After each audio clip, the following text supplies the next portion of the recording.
All right, welcome delegates. We're going to get started here right away. I'll begin with just a really quick speech. So my name is Paige. I'll be moderating today's presentation, and then we'll jump right into it. So I want to start by first off just welcoming everyone to the JDC West 2022 Business Technology Case Presentation. And a huge thank you to our judges for being here with us all day. Justin Funk, Lawrence Lazarco, Chris Hocus, David Franklin, and Daniel Nagal. Competitors, as you know, you will have a maximum of 20 minutes to present. And immediately following that presentation, judges will have a total of 5 minutes to ask you questions. And that will be facilitated through the raise hand function, which I will moderate as well. And you, of course, you'll be seeing Zoom chat notifications at various time intervals to indicate the remaining time left in the presentation. Any speaker who continues to speak beyond that maximum time limit will be stopped. No questions or comments will be permitted from the audience, and all judges are asked to have their microphones muted during the presentation. The audience is also banned from any material or naming convention that bears the name or symbol of a competing university. We ask that the audience leave the Zoom call immediately following the presentation, and judges can stick around until I advise to go to the next call. With that being said, competitors, you may now share your screen, and I will begin timekeeping at the time that you start your presentation. So take your time, and whenever you're ready, feel free to begin.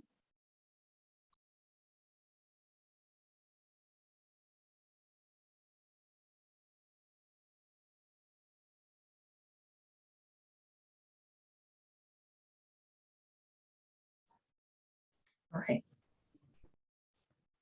Many of us dream of finding that intimate human connection with someone, but whereas in the past you might have had to look for it on a date with a friend of a friend's cousin, today you're able to meet new people in the palm of your hand.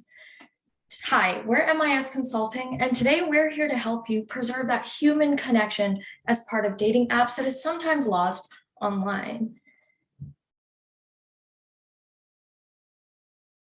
So whereas in the past, I may have been worried that 26-year-old Timothy, who's an actor, is actually not anymore likely to be.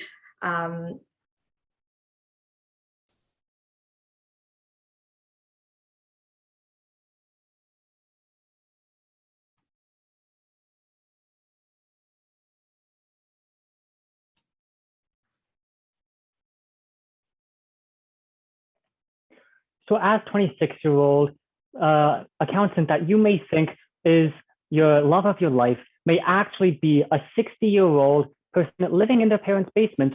And you know what happened? You've been catfished.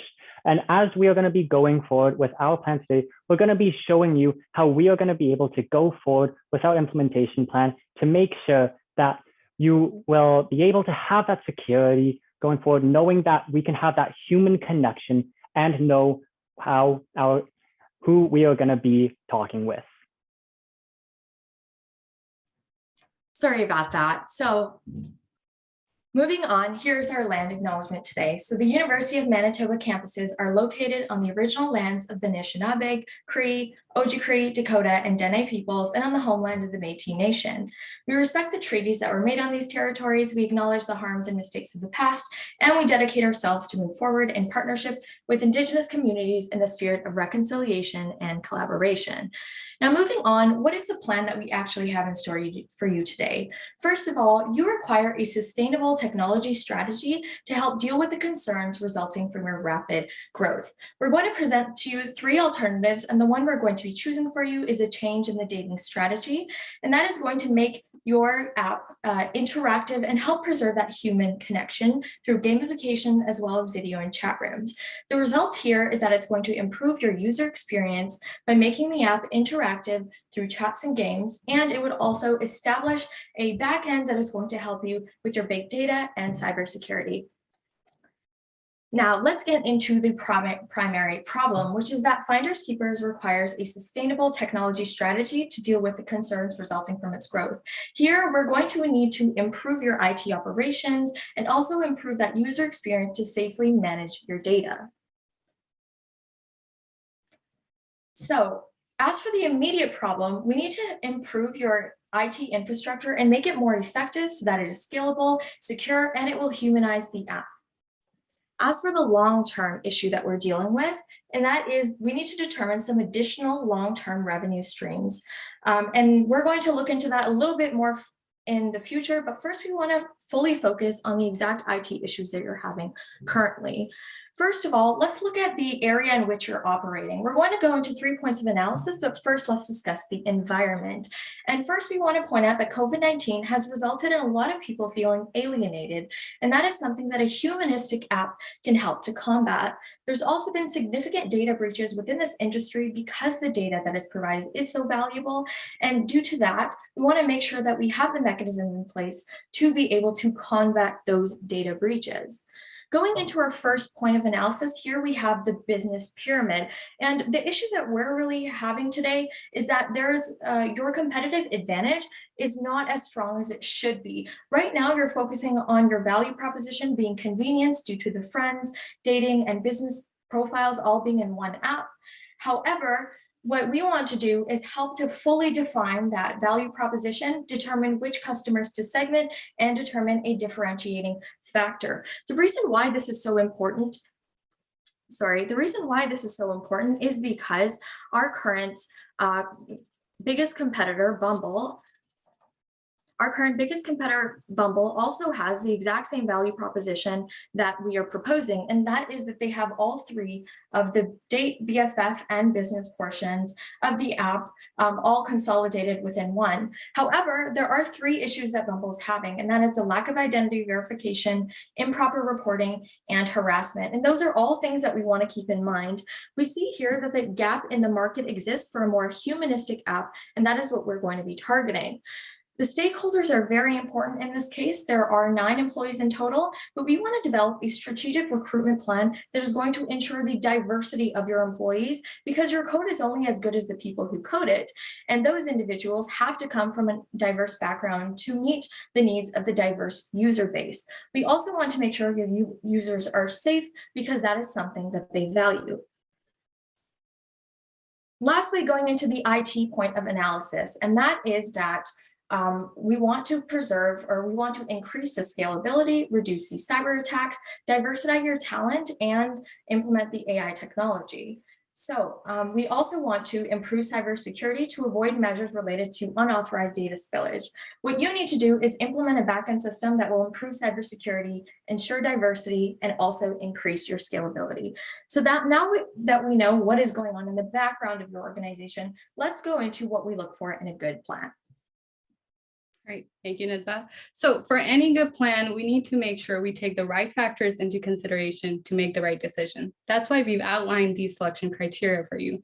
Now let's start with the main one, scalability. As we grow as a company, we need more data storage. So we need that solution that will help us grow our data storage space, as well as implement an IT infrastructure that will help us scale with big data. So our KPI for this is that we want to get to a point where we get 0 instant messaging conversations being deleted for any of our users. Our second criteria is data security. With our solution, we want to protect our users' data. So we want an app interface which will help us go against those security threats and breaches. So for this, we have our KPI as implementing an AES encryption and multi-data center redundancy. Our third criteria is how will our user interact with our app? So we want an interface which will improve that user experience and improve that user safety, as well as implement features that will increase our user retention. So our KPI for this is we want to decrease user churn from technical or safety issues that have been arising. Our fourth and last criteria is how cost effective is our solution. As we grow, whether it's short-term or long-term, we want to make investments towards our company growth. So our KPI for this is with our solution, we want to stay within that $5 million budget. Now that we know what we're looking for, and before we look at our alternatives, let's take a look at an option that we believe is just not the right move for us. That is to compete with alpha apps, which is essentially market leaders in the industry. If we try to compete with them at this point in time, we will not be able to differentiate ourselves from leaders like Tinder or Bumble, and because we will be lacking that unique value proposition. Right now in Canada, these market leaders account for over 76% of the market share. So we really need that unique value proposition to compete in the market and continue growth. So now that we have that out of the way, let's look at our alternatives. On the right, you will see the criteria scale. So if the criteria falls in green, it fully meets the criteria. If it's in yellow, it partially meets it. And if it's in red, it does not meet the criteria. For anyone who is colorblind, the higher the point is, the more it meets the criteria. Now let's get into our alternatives. The first one, the right partner. With this, we will make Finders Keepers an all-in-one date planner app. So for this, we will use affiliate marketing by partnering with restaurants, LinkedIn, and having other partnerships, which will also help us include features which will suggest date activities and locations to two connected partners. For this, we will require focus on improving data quality. The pros for this are, it is a clear, scalable strategy, and it provides us with that unique value proposition. But the cons are that our competitors can easily implement these features in their app, and we need to grow a bit more before we reach out to those major partners, as well as the fact that it does not address our user retention concern. So our second alternative is more matches. Finders Keepers will implement a solution which will market improved match rates by using AI to evaluate profile effectiveness and recommend improvements. So for example, a user gets suggestion to upload higher quality profile photo to get more matches. This will ensure higher quality user data, but it will require focus on data security as well. The pros for this are that it targets those who have previously been unsuccessful on other apps, and we will provide that value to them. And we will be able to provide better quality data for selling. The cons for this are, it is a bit complex, and there is a potential bias within the AI recommendations which will be provided. And it does not give us that significant competitive advantage. Our third alternative is change the dating game, be the top player in the industry with our unique value proposition, make Finders Keepers an interactive connection app with gamification and text and video chat rooms within the dating and friendship portions so users can interact and connect on a personal level. This will, however, require focus on safety policies as well as data management, which we will be solving by implementing Firebase as our backend as a service. So the pros for this are, the minimum viable product will be easy to develop, and with gamification, we will increase that user retention that we need, and it is currently not being used by any other platforms. Cons are, it is an unknown territory, and it does require large amounts of data. So what do we recommend? Change the dating game, be the top player with your unique value proposition with an interactive app through gamification and video chat rooms, as well as implementing those safety policies and data management that we need. The advantages for this are, you'll have that improved user experience, you'll establish that backend that you need to handle big data and cybersecurity, and this will provide us with that clear business strategy we need to guide IT operations. So I know we mentioned Firebase as a backend. So why Firebase, and how will it relate to our selection criteria? It provides us with that storage we need with real-time database to increase our data storage as we grow as a company and scale. It provides us with that authentication with simple sign-in as well as phone number and Face ID user authentication, which will improve our security, those analytics that we need to improve our user experience, and a pay-as-you-go plan with Blaze Plan, which will offer all the features that we need in a cost-effective way.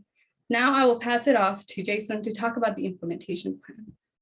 Thank you so much, Bosma. So as we see in the chart here, we can have a 1-year timeline for our overall plan that follows 4 primary phases: our plan phase, design, execute, and future. Within these phases, we have 3 primary goals. Our first one is to solve our immediate IT needs, which is increasing that data storage and making it so that our users do not have their past conversations deleted, and some of that data security, making sure that there are no data breaches within our system. Second, once we have our system being solved with their IT needs and we have a great platform, we want to grow our user base.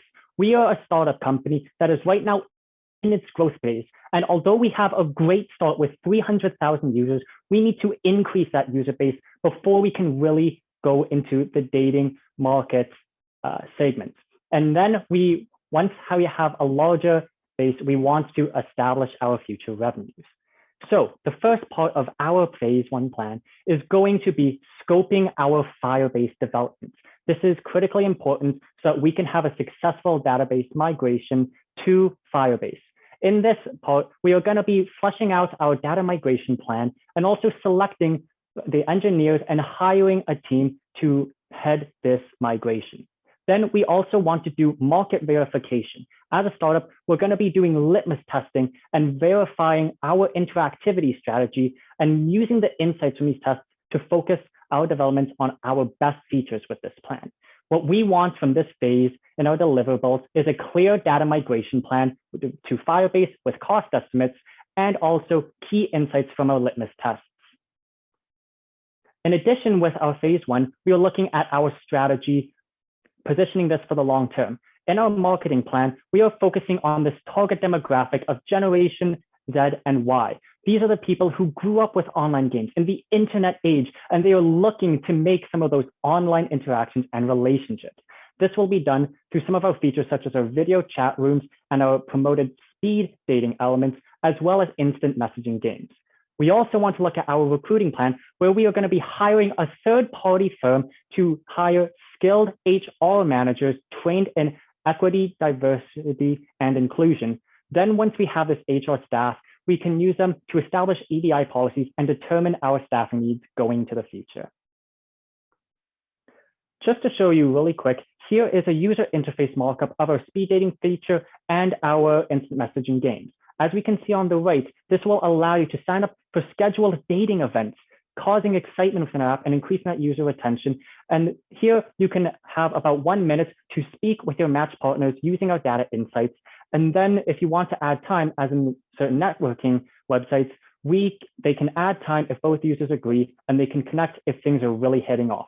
And if the conversations get a bit dull, they have those games in their instant messaging to keep the conversation and things going. Next, we want to look at our design phase. And in this design phase, we want to be actually integrating Firebase. So in phase 1, we looked at scoping. Now we have the plan and we are ready to integrate. So we are going to be doing a big data migration, all of this large data from our 300,000 plus users, using some of the Google data migration services that are already part of Firebase. And we're going to be also looking at user authentication using SSO with accounts such as Google's and biometrics to ensure security, as well as integrating analytics to improve our user experience. We're going to be looking at developing our features in this phase as well, looking at user experience research and integrating our speed dating features and integrating our games. Finally, we're going to be looking at testing, as this is vitally important. We're going to be using focus groups for our user testing and looking at our customer feedback. What we want as deliverables from this phase is having Firebase deployed for our backend with user authentication set up.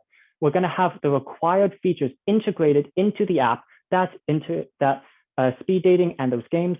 And we're going to be having more feedback through our beta testing as we keep developing forward. Then phase 3, we are going to be executing. This is where we're fully launching all of our speed dating applications and finalizing some of these features. We're also launching the games, releasing these, figuring out what are the top games that our tests indicated and what brings these relationships closest together, both in the dating aspect, the friend aspect, and also, as we'll see later, with some of the professional aspects of gamifying micro-credentialing. In this phase, we also want to focus heavily on advertising, as this is the phase where we are no longer looking only at the IT infrastructure, but at that growth. And with this growth, we want to hire a marketing company for lead generation and conversion of these leads into paying customers. What we want from this stage is a well-developed and unique app with a growing user base. And then finally, there is our phase 4. And this is where we finally have that larger user base and we can determine our revenue streams using different venues, such as something that's unseen in many dating apps, in-app token purchases, where you can purchase tokens or win them and use these tokens to unlock extra features or purchase gifts that can be online sent to your partners or drop shipped to them through the platform. Another highlight of our revenue streams is that we want to actually have no in-app advertisements. As research indicates, this only accounts for about 3% of revenue for many dating sites, and it can be a large competitive advantage moving forward, as our users will know they are not receiving advertisements and they can just enjoy the site. With our partnerships as well into the future, we want to partner with restaurants and food delivery apps for some of the affiliate marketing seen in our revenue streams and gamifying our micro-credentialing as talked about earlier. What we want from this phase is clearly defined variety of revenue streams and partnerships positioned for future growth. With that being said, I'll move it to my partner, Nedba, to talk about finances. All right, thank you so much, Jason. So here we have our cost of our plan. We could go into these in a lot more detail in the question period, but including both the upfront and ongoing costs, you will still have approximately $3 million left over. All of that will be going towards software development and any additional licensing of games or marketing that you want to do. We don't know exactly what you're going to be needing to do that app development, as you don't know the breadth of the current software developers you have and what they're capable of doing, but you have plenty of funds left over to really grow your business, as well as put into anything for extra recruiting costs. As for the risk and mitigation, the main risk that we want to identify is that there is data migration failures. And in terms of that, what we want to do is errors are made in the migration process. So we want to make the migration plan very clear in phase 1 and make sure that an experienced team is leading this so that everything is smooth and ready to go in the future. We would love to touch on the other risks as well in the question period. So what we've done for you today is outlined a problem, which was that you needed a new strategy. We gave you the idea of changing the dating game by making it more human-centric and also to improve that user experience and make it more personable, so that at the end of the day, when I'm on your dating app and I'm trying to find the one, I know I'm actually getting who I signed up for and not someone else, because it is so human of an app to use. Thank you.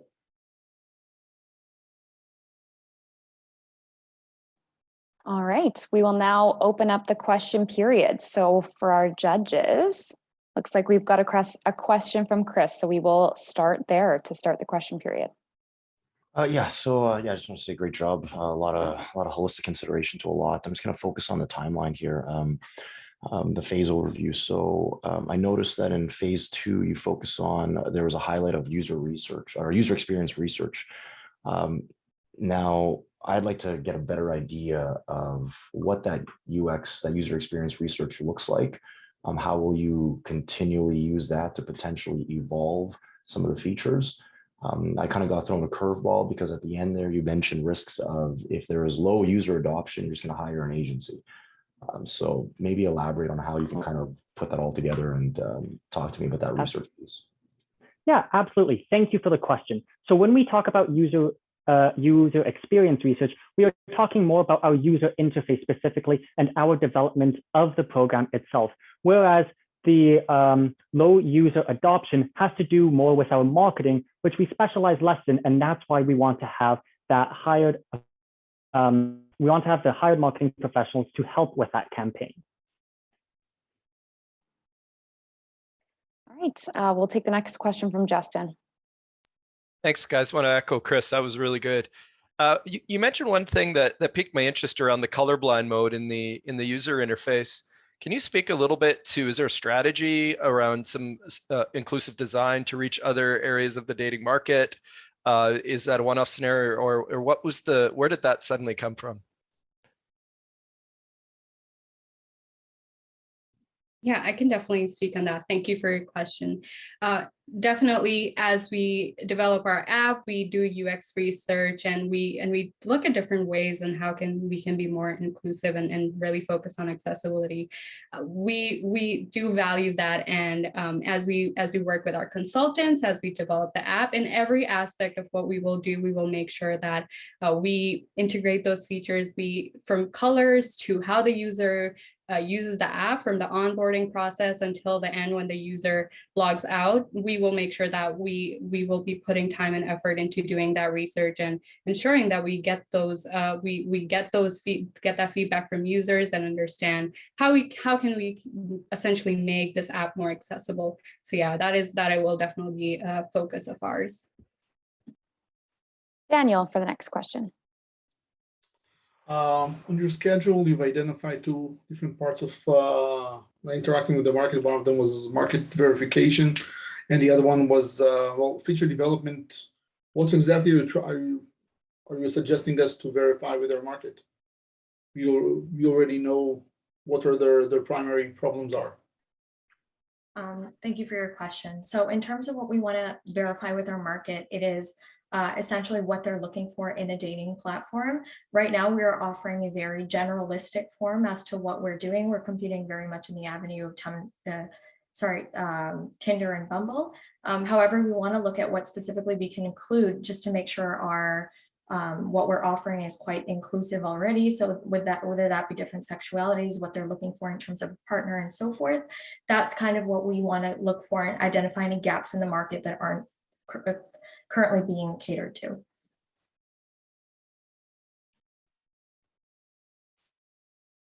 Judges, do we have any further questions? Yeah, oh, no, Lawrence. Oh, sure. Lawrence, go ahead. Right. So tell me about the ethical implications of data and data sharing, data collection.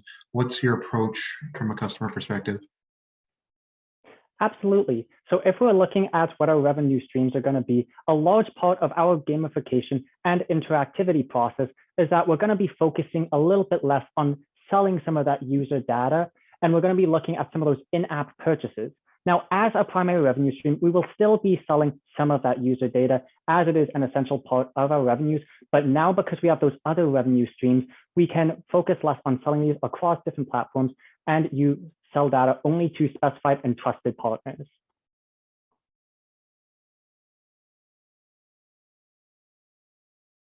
All right, and that is all the time we have for questions. Thank you so much to the competitors today. And I would now just ask that delegates and attendees please exit the Zoom call. But thank you so much for that presentation. Thank you. Thank you. Yeah, thank you.